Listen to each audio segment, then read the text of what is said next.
¿Qué pasó con la tribu de Dan y qué va a pasar en el futuro con ella? La escritura dice que la tribu de Dan, descendientes de Jacob a través de su hijo Dan, según podemos verificar en el Génesis 30, verso 6, cuando dijo entonces Raquel, me juzgó Dios y también oyó mi voz y me dio un hijo, por tanto llamó su nombre Dan. Es un ejemplo bíblico de cómo la desobediencia y la idolatría pueden llevar a una apostasía progresiva, así alejándonos de la voluntad de Dios completamente. En los círculos cristianos enfatizamos la importancia de una relación viva con el Espíritu Santo para evitar tales caídas, recordando que el pecado no solo afecta al individuo, sino que hay generaciones enteras afectadas por el pecado. Esto lo podemos confirmar con el Éxodo capítulo 20, verso 5, donde dice: no te inclinarás ante ellas ni las honrarás, porque yo, Jehová tu Dios, soy un Dios fuerte y celoso, que visito la maldad de los padres sobre los hijos hasta la tercera y cuarta generación de los que me aborrecen. En consecuencia, trae consecuencias de generación en generación. A continuación voy a analizar los pecados principales uno por uno, basándome en pasajes claves como Jueces, capítulo 18 y capítulo 17, también Reyes, Primera de Reyes, capítulo 12, junto con sus consecuencias, por supuesto, inmediatas y espirituales. El punto 1 es la falta de fe y fracaso en conquistar la herencia asignada por Dios. Describimos esto como: la tribu de Dan no confió en el Señor para poseer completamente la tierra que Dios le había dado en Canaán, en Jueces 19:40 en adelante. En lugar de luchar con fe, se quejaron de la dificultad que ocasionaba el poder tomar la tierra, y abandonaron su territorio original, el que se les había dado, y en el sur, y migraron al norte en busca de algo que sea más fácil, como hay algunas personas que siempre buscan lo más fácil. Esto refleja una incredulidad similar a los israelitas en el desierto, donde dudaron del poder de Dios cuando había que tomar la tierra prometida, ¿se acuerdan? Ahora, ¿cuáles son las consecuencias de este primer punto? Perdieron bendiciones territoriales y espirituales, quedándose expuestos a influencias paganas. Esto les llevó a una inestabilidad crónica, como la falta de fe nos aleja de la promesa divina, según lo estipula el libro de los Hebreos en el capítulo 3, verso 19. Y vemos que no pudieron entrar a causa de su incredulidad.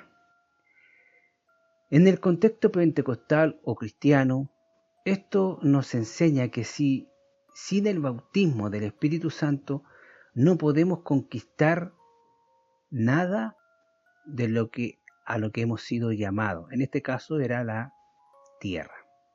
Bien, pasamos al segundo punto, que sería el robo, la violencia injustificada. Esto se describe prácticamente en Jueces en el capítulo 18. Los danitas enviaron espías que robaron los ídolos, el efod y al levita de la casa de Micaía. Jueces capítulo 17, en el verso 1 en adelante. Quiero que lo leamos para que quede claro que esto está en la Biblia. Hubo un hombre del monte de Efraín que se llamaba Micaía, el cual dijo a su madre: los 1100 siclos de plata que te fueron hurtados, acerca de los cuales maldijiste y de los cuales me hablaste, he aquí el dinero está en mi poder. Yo lo tomé. Entonces la madre dijo: bendito seas de Jehová, hijo mío. Y él devolvió los 1100 siclos de plata a su madre, y su madre dijo: en verdad he dedicado el dinero a Jehová por mi hijo, para hacer una imagen de talla, y una de fundición. Ahora pues yo te lo devuelvo. Mas él devolvió el dinero a su madre, y tomó su madre los 200 siclos de plata y los dio al fundidor para que hiciera de ellos una imagen de talla y una de fundición, la cual fue puesta en la casa de Micaía. Y este hombre Micaía tuvo casa de dioses, e hizo efod y terafines, y consagró a uno de sus hijos para que fuera su sumo sacerdote. Esto va en contra totalmente de la palabra de Dios. En Jueces 18:14 hasta el 20 dice: entonces aquellos 5 hombres que habían ido a recoger la tierra, la dieron a sus hermanos: ¿no sabéis que en esta casa hay efod y terafines y una imagen de talla y una de fundición? Mirad por tanto lo que habéis de hacer. Cuando llegaron allí, vinieron de la casa del joven levita en la casa de Micaía, y le preguntaron cómo estaba. Y los 600 hombres que eran de los hijos de Dan estaban armados de sus armas de guerra y a la entrada de la puerta.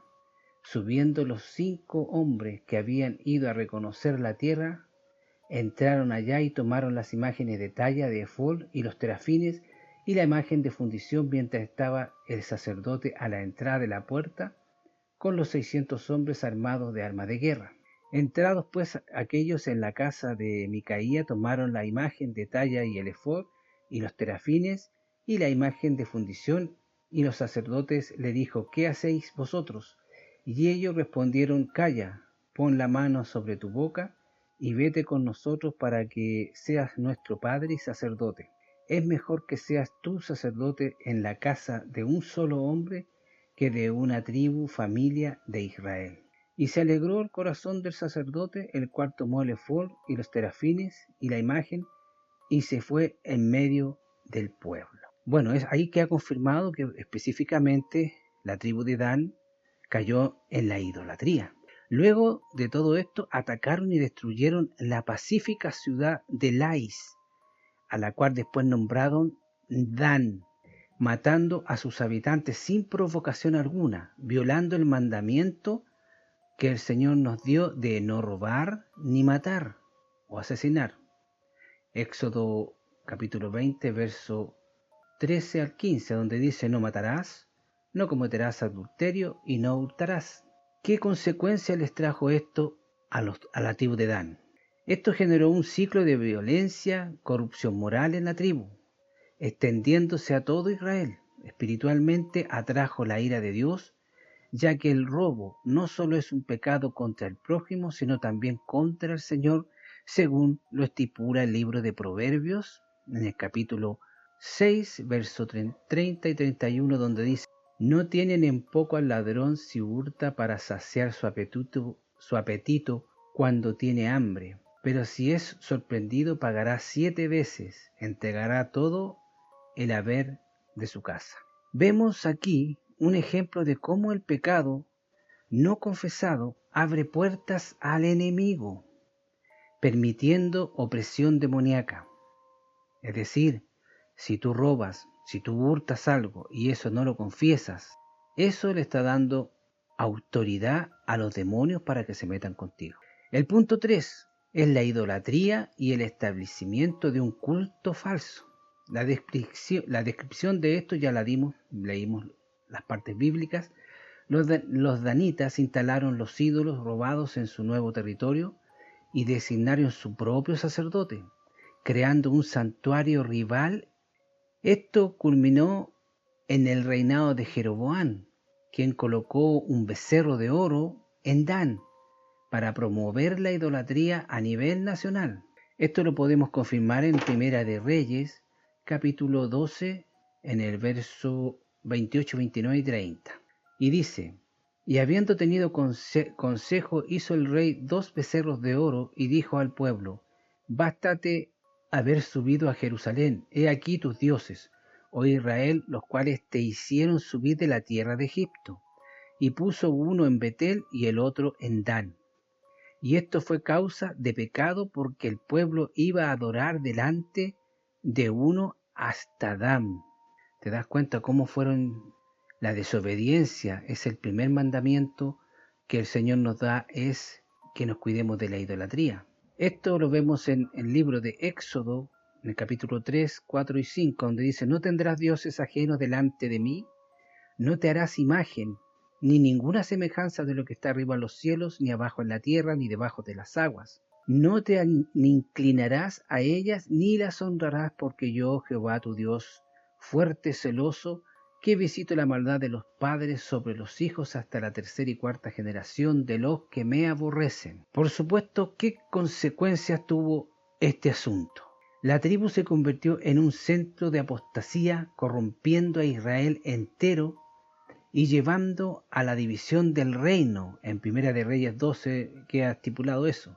Espiritualmente, esto resultó en una herencia de idolatría generacional, atrayendo por supuesto juicios divinos como exilios, dispersiones, etcétera, etcétera. En la teología pentecostal, la idolatría es vista como un pecado que apaga al Espíritu Santo, según Primera de Tesalonicenses, capítulo 5, verso 19, donde dice: no apaguéis al Espíritu.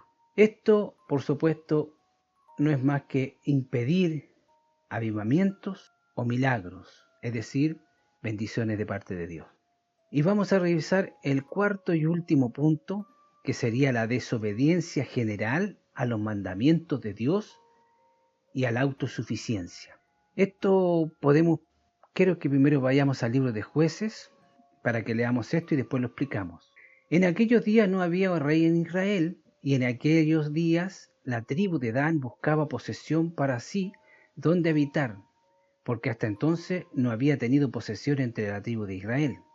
Y los hijos de Dan enviaron de su tribu 5 hombres, de entre ellos hombres valientes, de Sora y de Estalol, para que recorriesen y explorasen bien la tierra, y le dijeron: id y reconoced la tierra. Estos vinieron al monte del Efraín hasta la casa de Micaía, y allí posaron. Cuando estaban cerca de la casa de Micaía, reconocieron la voz del joven levita, y llegando allá le dijeron: ¿quién te ha traído acá? ¿Y qué haces aquí? ¿Y qué tienes tú por aquí? Y le respondió: de esta y de esta manera he hecho conmigo Micaía, y me ha tomado para que sea su sacerdote. Y ellos le dijeron: pregunta pues ahora a Dios, para que sepamos si ha de prosperar este viaje que hemos hecho. Y el sacerdote les respondió: id en paz delante de Jehová hasta vuestro camino en el que andáis. Jueces 18 del 1 al 6 que acabo de leer muestra cómo actuaron sin consultar a Dios adecuadamente, confiando en su propia fuerza y en un levita corrupto. ¿Por qué era corrupto? Porque estaba haciendo las cosas a su manera, sin seguir lo que Dios había dicho o había estipulado en su palabra. Esto incluye pecados de omisión, como no promover la adoración verdadera, por ejemplo, y de incredulidad al rechazar la guía divina. ¿Qué consecuencias trajo este cuarto y último punto? Esto fomentó una cultura de independencia de Dios, llevando a una decadencia moral que afectó a generaciones. Según Jueces 18:30 menciona descendientes idólatras hasta el mismo cautiverio. Imagínate todo lo que cuesta sacarse la idolatría de encima. En resumen, los pecados de Dan ilustran cómo una tribu bendecida puede caer en una apostasía total por incredulidad e idolatría. Generalmente la idolatría y la incredulidad van juntas, recordándonos la necesidad del arrepentimiento y la dependencia del Espíritu Santo que debemos tener para no repetir hoy los errores que los antiguos cometieron. En Romanos, en el capítulo 15, verso 4, lo dice claramente de esta forma: porque las cosas que se escribieron antes para nuestra enseñanza se escribieron a fin de que por la paciencia y la consolación de las Escrituras tengamos esperanza. Esas Escrituras son la Biblia. Respecto de su rol futuro, en el futuro próximo, de la tribu de Dan, la Biblia presenta un panorama mixto, interpretando, por ejemplo, en la teología como un enemigo de gracia restaurados de Dios, en el Apocalipsis 7, en el capítulo 4 al verso 8, donde dice: y oí el número de los sellados, 144.000 sellados de todas las tribus de los hijos de Israel.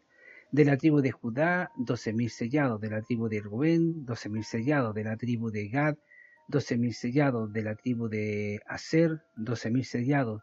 De la tribu de Neftalí, 12.000 sellados. De la tribu de Manasés, 12.000 sellados.